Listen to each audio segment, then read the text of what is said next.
Hello everyone, I'm Albert Mora here with my great friend, my brother, Gerry Magallan, on May 24, 2026. And so, Gerry, I expect us to go over names and places, and we are going to discuss your writings. So there are very significant writings that Gerry has already produced and have been read by thousands. And I'm starting with your grandmother, who could be the most influential person possibly in your life, because she was so important, literally from birth in your life. The experiment says from the age of 0 to 7. In my particular case, it's this cocooning ritual that I talk about in the writings. Before I came into the picture, U.S. academics had heard about this ritual. Right now, I'm remembering specifically what I was told going into this cocoon. It was kind of like a time capsule, where whatever was put in at the time is going to come out untouched. And when you say put in, you mean put into your mind. In my mind. And when you say cocoon, you mean you were literally wrapped up. They spent a lot of time gathering branches and giant leaves and all kinds of foliage, grasses. And you were about how old? I was 3. The power of this ritual is that it gave anybody who was part of it, whatever they are told to remember, they're going to remember in old age. We got into the cocooning because we named your grandma. Right. So she literally is the person who cocooned you. She had the skill. She was one of very few people left. Once you get a person where they're the right age and they're very open to the power of suggestion, you can do a lot to their future life. I was given the opportunity to make choices that were going to affect the rest of my life. And I can tell you, everything that happened back then at 3 years old in that cocoon is connecting with where I'm at now. I believe the Catholic Church is afraid of this. They're afraid of the knowledge of it. They were lurking on the sides for hundreds of years trying to figure it out. And it's a threat to their authority and control over the people who are a part of their church. If people divert from that, they have less control over it. I agree with you. So on many levels, they would definitely want to suppress this. So that brings up somebody I want to bring up, Cardinal Stritch and the priest Louis. Those are the people who we could say was the Catholic Church involved directly with you. Cardinal Stritch told me about this. There had been a battle between the Vatican and popes. The popes had been watching the shaman that had been conquered by the conquistadors. They had been watching and following these people for a long time. My family, my ancestors happened to be part of those people. And sometime in the late 1700s, early 1800s, Catholic priests were being challenged by the native religions. And the Pope got a hold of my great-great-grandmother and wanted to fix their issues. She was very well known on a kind of national level as the representative of La Bruja de las Brujas. The witch of the witches. You know, the old saying that I was told was that small armies were afraid of her. Interesting. Because she had that much power. What started at that point was experiments that had to do with the points that the shaman from Mesoamerica were arguing with the church.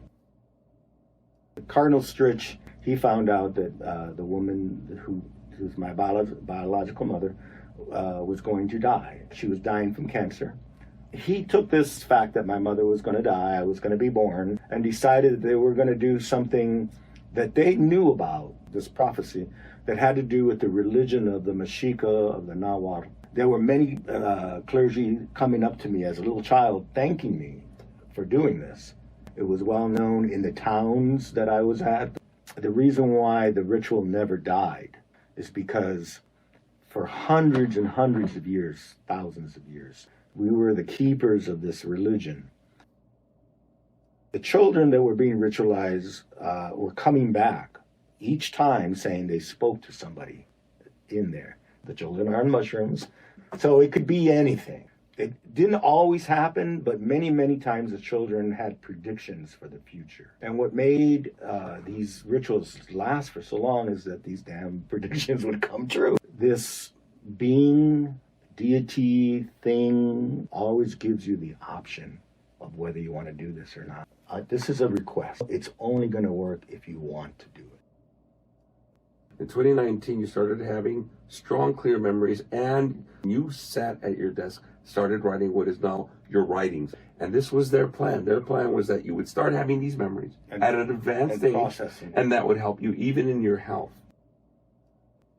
I'd like to hear you now tell us what happened in Elwood, how you got to Jorge, and how you got to East Chicago. The first thing that comes to mind is that when I was 6 and forcefully hanging out with the priest, Louis. One of the things he told me... So, by 6-year-old, you're in East Chicago on 148th Street. Thank you, yeah, right. 148th. I'm remembering. Yeah, and he's kind of doing this torture stuff.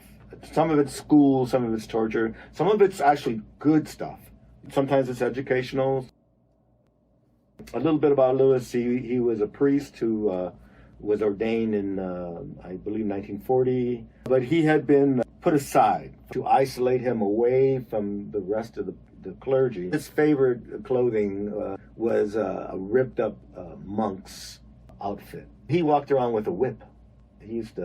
People thought he was cool because he was so different. You know, working with Cardinal Stritch, but they were involved in crime, working with Tony Accardo's Mafia. There was a little bit of the Epstein Island effect. They created this kind of thing primarily for the big mobsters, the people with money, where they would get these shows. You know, probably mushrooms involved, some psychedelics. Children were involved, sex, prostitutes. I believe there is a connection.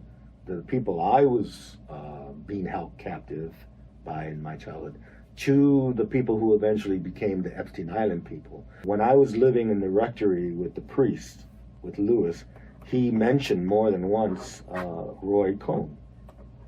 And Roy Cohn, he was an associate with McCarthy from the McCarthy era, and also for a long time was Donald Trump's lawyer. C-O-H-N Cohn. Yeah, C-O-H. There's a lot written about him. He was a horrible hypocrite. Always with gay lovers, but yet he worked in the government against any kind of gay laws or agenda or anything, any kind of movement. He was just a terrible person. Louis mentioned him more than once as being somebody that Louis hated. Somebody who could make hell unpleasant for the devil. So this organization that I got thrown into, the Catholic Church essentially was behind it when it was just pedophilia and getting sexual favors and things. For priests, particularly. For priests. The mob got involved. And abortions, when they impregnated women, including nuns. And then the mob got involved through Arturo. My biological mother, because I can remember everything she told me now. And she died. How old were you when she died? I was just getting on 5 months. And let's go ahead and let them have it. She was killed in front of you. Yeah, she was killed as part of these experiments. She was already dying. I believe she may have had another 2 or 3 months to live. But she elected to do this for the experiments. And so she elected to allow herself to be killed in my presence to see if I would remember it. How much do you remember that day? I remember exactly everything. And I do get emotional. This is my mother. You know, I'm seeing get shot. To give you an idea of the power of this ritual, of how strong it is, for weeks and weeks and weeks, as I was remembering the day that she got killed, I thought, my memory I can't trust it. It's bad. Because I know we're in Elwood. I know where we're at. I know what time of year it's, but it can't be 75 degrees out. Why are we sitting on a blanket and the sun is out and we have nothing warm on and it's November 15th? Why is that? I'm wrong, I'm thinking. Something's wrong. Well, good old AI and Google. What was the temperature November 15th, November 14th, 1955 in Elwood, Indiana? One of the warmest days in history. It was 75 degrees, 2 or 3 days. If you decide to read the writings, prepare yourself. There's a lot of that kind of stuff. There are not dozens, there are going to be hundreds I'm not situations like that of things that nobody could imagine and make up and tie together into one story. So an important reason I'm here today is so that people will understand that to me, I'll just say it right here, to me, all of this is real, and I am the farthest thing from conspiracy theorists. I am an MBA corporate executive who's retired. I'm comfortable saying that you can trust me. Talking about Mamkani and the assassination. So that was meant for me to see it so that it validates this ritual, that everything that the person sees as a child becomes part of their memory. In my case, I was able to remember everything. What she told me that afternoon, she took me out on a warm day, appreciating the sun. She was telling me she wanted to lay next to me and talk to me and tell me all about this, what was going on, and about her life and why she chose to do this and why it was important. One of the things that she talked often in those 5 months was about Arturo. This is Mom Connie talking. She told me he was a secret FBI agent who was undercover, who had infiltrated the Chicago Mafia. And he was there where Mom Connie, I call her Mom Connie, where she was. Again, for our audience, your biological mom. Go ahead. In Elwood. They would go during some certain times of the year to work in the Del Monte tomato processing plant there. Arturo was also going there to hide amongst the migrants, he said. Some of the mob people knew he was a double agent. The mobsters know he's part of the FBI, but they kind of accept him because they use him. So Arturo... Your mom's boyfriend. Her love. And they had been together for a long time. They met when they were very young. I do know that he was very much in love with her. He told me that many, many times. Even though she was a prostitute, they didn't have much chance for a life together. He tried very hard to get her into the movies. She wanted to be in the movies. And there is even written documentation. One of the big bosses that Arturo worked for, Paul the waiter, Ricci, they call him, I think was the last name. There are tons of articles of how this man in the 40s tried to get Hollywood to open up to the mob, try to get movies done. You know, they touch on this in The Godfather a little bit, yeah. So all of these things that she told me I'm researching today, and they're true. This is your mom. They're true. Yeah. She told me so much, and she filled me in, and you are a child less than 5 months, so up to the age of 5 months. How many of us can remember what was going on in our life at 5 months or younger? And what you're hearing around you. What I was hearing around me was, we got to get all these experiments. We're not going to have opportunity to do this anymore. They were all excited for this and supportive of me going through it until the 1970s. And now no one is coming forward to admit that they had any part of this, except me. I'm the only one. One of the hardest things has been to accept that I am part of an experiment that the experimenters want nothing to do with. The Catholic Church especially. It's only a financial problem. This ties directly onto the bet. So right now you can explain what the experiment was and what the bet was. They're intertwined together. My grandmother and her relatives and our ancestors were all heavily into prostitution for generations. That was their life. And so they had been around gambling a lot. And in fact, my grandmother ran a brothel there in Elwood for the locals, for the politicians. My grandmother told me that they had so much reluctance and resistance against doing these experiments. All of these things had to be met. My grandmother demanded that the military be involved in some way because those were the only people she told me she would trust. One of the main things was it had to be in the form of a bet because they understood gambling. And also because my grandmother decided that she was going to teach me the religion that she lived by. I call it dos, for the number 2. She was going to teach me that by way of teaching me how to gamble, how to play poker. So she did teach you how to play poker? Yeah. Oh. But the religion was taught to me as a poker game, as a huge, giant poker game, about how to hold your cards and when to put them out and all that kind of thing.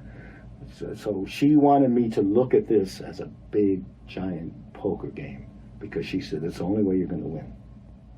And she looked at it as winning and losing because the argument that she told me that the Catholic Church was making against her and her mother and her mother's mother and all that is that this prostitution was ruining people. It was ruining lives. It was horrible. It was of the devil. They were leading people away from God. And my ancestors would say the exact opposite. They were doing this to stay with God because the alternative was starvation. The alternative was slavery. The alternative was going away from God. They considered sex as a sacred thing, as a thing from God. So no one was going to mess that up for them, not even the Catholic Church. Here I am. I'm going to be 71 years old in a few weeks. That's an important date. So the way this bed is set up, Louis, Mom Gloria, she was a prostitute. Who raised you? Yeah, right. Arturo, the mobster guy. They collected some of their monies together. A small group of people who were in my life at the time, who were aware of these experiments, put together a trust fund, Lake County, Indiana, because I was taken when they were filing as a little child, so I could see this. I knew that I was part of that trust fund. As a matter of fact, I was told that myself and my sister, who I talk about in the book, who was also part of this. I have different amounts in my head. I was told anything from $700,000 would be the value of the whole thing to 7 million, 6 or 7 million. I was told by different people. I was told a couple of times by Louis. He gave me the lower numbers, and then Mom Gloria, who told me it could be a few million. And so they gave me these different amounts. I don't remember the exact amount, but I will say that account does exist, and it was stolen right from under me. So there are people we haven't named yet who are right now in a conspiracy to keep money from you. From what I understand, they already stole it. They're keeping it from me. I'm going to put words in their mouth because that's how I feel right now. They're saying that if the Catholic Church says it's okay to beat up 71-year-old men and just beat the shit out of them until they die, they believe that's okay. These are my siblings. I'm getting anger right now just thinking about them. They, out of anger, decided that I should not be on this trust fund at all. And I am guessing that their anger has several motivators, but a major one is just they wish you wouldn't have made this public because it's about the family. The family's name wouldn't have been put out there. And it goes beyond that, too. 4 of us are part of the experiment, the 4 older ones. The eldest, the second eldest, who I call Mina, an older brother, and then me. I'm the one that got the ritual, so I remember everything. It worked. And then the older brother got over-disciplined. He was battered quite a bit in terms of discipline, 0 to 7. That was his experience in life. And then Mina got raped. Well, she was in prostitution as a child. And then the oldest was a control. She got nothing. All 4 of us were told the same thing, that there was a huge amount of money in our names and that it would happen when we're old and retired. I don't know exactly what happened, but my guess is that the oldest remembered, because she would have been told when she was around 6 or 7, that there was something to do with a lot of money, but I don't think she remembered the specifics. Mina, she was diagnosed early in life, in her 20s or her late teens, as being schizophrenic. She wrote little books and things. She always wrote about when her money comes in. When my money comes in, I'm gonna... Exactly. First of all, this first trust fund is the one I know about for sure. There could be several more. The first one was to come out around the time that I retired, which was 2017, 2016. The point that I want to make here, I want to publicly, on YouTube, for thousands and thousands and thousands of people to hear me say it from my lips, that my siblings stole my inheritance from me. They stole it. They should be in jail right now under felony crime, but they won't be because they're being protected by the Catholic Church. The Catholic Church will not utter a word of what happened. The first trust fund has very little to do with the bet. The actual bet comes into play in 2021, and then 2023, and then 2025. Those years were given to me as potential or possible years when the ritual would be over. I use the term over, meaning when supposedly the U.S. Army and the Catholic Church would say, okay, he's had his 70 years under this ritual, let's bring it out in the open. That was supposed to happen, but it won't happen now anymore. The Catholic Church is worried about being sued. I think it's much worse for them if they don't, because they're out there telling everybody their whole identity is being transparent. We're from the Chicago area, right? Mm-hmm. And we have a pope, Right. almost miraculously, Right. from America. Not only from America, what were the odds he would be from Chicago? And no doubt, when I saw that announcement, I thought of you immediately, because so much of what you talked about was centered in Chicago, starting from Stritch. And it was one of the 100 times that we've talked about 100 events during our conversations that just make my eyes go like that and pop and go, holy moly, their connections here are endless. Well, there should be. And I'll say it right in the camera. Pope Leo, with all due respect, I don't believe you're from Chicago. I don't. You're not tough enough. You should be out here talking with me about what your church did to me and why you're not able to talk about it. What is it? What is it? I was told by Louis Jeziorski, the priest, to tell you, have faith, my son, have faith. That's supposed to be some kind of inner church hint or clue or something. Right now, the Catholic Church is letting the weakest chain in the link run the entire narrative of something that they started back before the 1950s. They're letting small-time thuggy drug dealers from Gary, Indiana, determine what the rest of the Catholic Church is going to believe in. If the Catholic Church really wants change, if they want to progress, they need to be honest and say, we are transparent. We did start those experiments in conjunction and together with the U.S. government. We were behind that. We have writings. We have a whole history here. And we're just trying to do what everyone else is trying to do. We're trying to find out. And I'm going to lay out that the experiments included using children as prostitutes. Yeah. And analyzing it. And rather than stopping it, letting it, not only let it happen, actually managed it. It managed it. Actually, in the case of Louis, performed Exactly. those sins on a child. Exactly. Many times. And it's because for the Catholic Church, and it's always been the story, and this is my opinion, and I'm entitled to it because of what I've seen behind the scenes of the Catholic Church, that they are more concerned with controlling populations than they are concerned with getting people to God. Cardinal Stritch, now I was a child with him at this point, it was right before he died. He wanted me to give specific messages to the Vatican. I gave one in my writings that has to do with Mary Magdalene.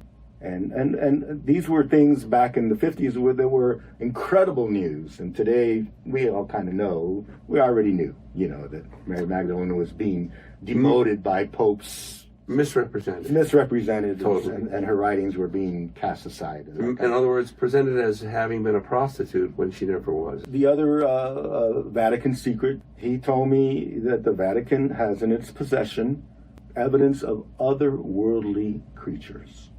And I don't have any problem saying that. Now we have U.S. representatives now saying the same thing. And they released, within the last 3 weeks, last month, they released a lot of video. Oh, by the way, I just happened to see my first bits of that video last night, and they are absolutely convincing. And so I think for me, it hits home in that this was in mid-1950s. Eisenhower was very much behind supposedly meeting with these aliens. Explain how much exposure you had to Arturo. He had a home that you were at several times. It turns out I was with him for a matter of months because when Mom Connie died, he stayed behind in Elwood for a full year talking to me. Even though I saw him do some horrible things, I saw him kill people. But to me, personally, he was very good. He was a very loving person, personally. And so his job was to scare me as a little kid and get me to be unafraid of the dark and shadows and that kind of thing. And he just didn't do this very well. He used to come at me, and they would put me in this very dark, giant building that was part of the Del Monte processing plant. And I'm sleeping in the middle of it on the floor. He would come in the door with a knife in his hand. He successfully made me not afraid of the dark. He would always end up sitting next to me on the floor, talking to me, telling me all about these plans, about what's going on. And so I know I'm just chock full of secret information. One of the things that he felt was part of his mission, that he confided in me, what we now know as artificial intelligence. He talked about computer systems back then that were going to be so smart they'd be as smart as people.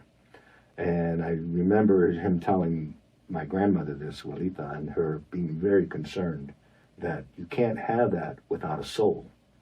So what she told Arthur is that it was very important for part of my mission to be to get my writings, my story, into AI. Because as the belief system was as that the God, the deity that was being described was not distorted by religion over all the years. It's about as pure as you can get. And so that was Juelita's concerns. But Arturo had told me much, much more about this computer systems. He wanted to get this, what was happening to me, this experiment, into artificial intelligence. That was very... What a notion. That was very important to him. Another eye-opener for me. Yeah. They just keep coming. Go ahead. Yeah, so that's why I say I think that he worked maybe for the CIA, then for, undercover FBI. Sometimes I think that maybe he actually worked for Lansky, because Meyer Lansky was incredibly smart. I can see him being with Arturo, who himself was incredibly smart. There's something going on with Arturo. His big message to me was all about attaining power. When he was a bad man, I think the reason why the mob trusted him is because he was a mob assassin. Another remarkably unique, interesting character in this montage, of your life. The important aspect of the writings is that they're written over time, a chapter at a time, as you remember things. It's not that you sat back and remembered the whole thing chronologically and then wrote it. That is not what happened. What happened, it's, to me, extremely good that you did. You wrote as you remembered what you were remembering. And that leads to a lot more depth, connections that would not be so rich if it had just been this happened and that happened and that happened. Who made the bet? Or just the main first bet, all right? And how did they understand that winning and losing would happen? If Party A won, what would that be? What would have to happen for Party A to win? And what would have to happen for Party B to win? Yeah. And was it just two people? Was it a whole group of people? Explain the bets. The only information I have is from Louis when I was 4, living with him in the rectory, and he was receiving and writing letters to Meyer Lansky, and then the information from my grandmother before I went into the cocoon. That information says that the bet runs this way. The ritual may have finished in 2021, meaning that whatever commitments I made would be over. But it didn't happen. Things went on. And then again in 23, my grandmother told me, she gave me all these dates. They're all actually part of the bet. And the way the bet runs is that if he, meaning me, gets to a certain age and remembers a certain amount of things, this trust fund goes to this person. Then. So the only conditions are you're here and you remember the story. Well, there's more involved. Okay. There's that trust fund that just compensates you for being in the experiment. The bet says if he goes beyond that, then this other trust account reverts to his name. From what I understand, there was 3 levels, and I got them all. I waited till the very end. She only told me this once. She told it to me while I was in the cocoon. When the Easter moon rises in 2026, that will be the end. That's going to be a few months before your 71st birthday. But she didn't say 71st birthday. This is what she did. She used the power of the ritual to tell me. She said, I want you I'm going to name a bunch of dates and things and ages, and I want you to stare in my eyes, and I'm going to tell you with my eyes which one it is, which one is the one that I picked, that the bet will be over. And when she said 71 years old, I could see in my memory the redness around her eyes. So she said several ages, but that's the one when she blushed. Somehow, Meyer Lansky decided that he wanted to get rid of the money that he had accumulated, let's put it that way, that he was hiding or whatever. Yeah. And through his whole criminal career, you mean? Yeah, and so I don't know if this money that I'm referring to is that money. Yeah, or but it could be. It could be, or some of it, or whatever. Okay. But So suppose this is separate from that first bet. This is, excuse me, from the first trust fund. from the first trust fund. Which, by the way, who put the money in the first trust fund? Remind me, you Mom said. Gloria, Arturo, Mom Connie, all the people that were part of my life. Louis. Louis also. And some of this money was money earned through prostitution. And through my own and prostituting you. Me. Yet again, who placed that bet and how is winning defined? My understanding is that Meyer Lansky put money in Swiss accounts. How many, I'm not sure. And that, again, money that he just accumulated. Yeah, and then he was hiding it, and that his wish was that this was end up being some kind of redemption for him. He wanted this money to make up for his bad stuff, to go to poor people, to go to people, to house orphans and that kind of thing. But he didn't want to put it in the hands of somebody he didn't trust. You can trust my grandmother. Meyer Lansky wanted to make sure that if I didn't get that money by winning the bet, then the church would have gotten the money. For you to get it, what were the conditions? The mob created the main conditions. No felonies on my record. I had none. And that was his condition. And he came personally and told me that. Lansky told you. No, Tony Accardo. I was in my 30s. I was working in a shoe store. I was running a men's shoe store. I knew I'd seen his face before because I had seen it as a child several times. He came and he shook my hand. He said, "My name is Tony Accardo." He was there to tell me not to get any felonies. He struck up a conversation that lasted, I'd say, about 15, 20 minutes. And in that conversation, I learned a lot about him and about what his wishes were and why, in a way, why he was there. Because after he left, I had a full day panic attack. I couldn't tell you why my day went so sour after he left. And it was because I knew, and that was around the same time that Chicago newspapers showing off his houses, all his wealth. I'm sure it was one of the last things he did. To win the bet, you got to live till a certain time, which you have. And you got to remember what you do. No felonies. You have no felonies. Any other conditions? The main one.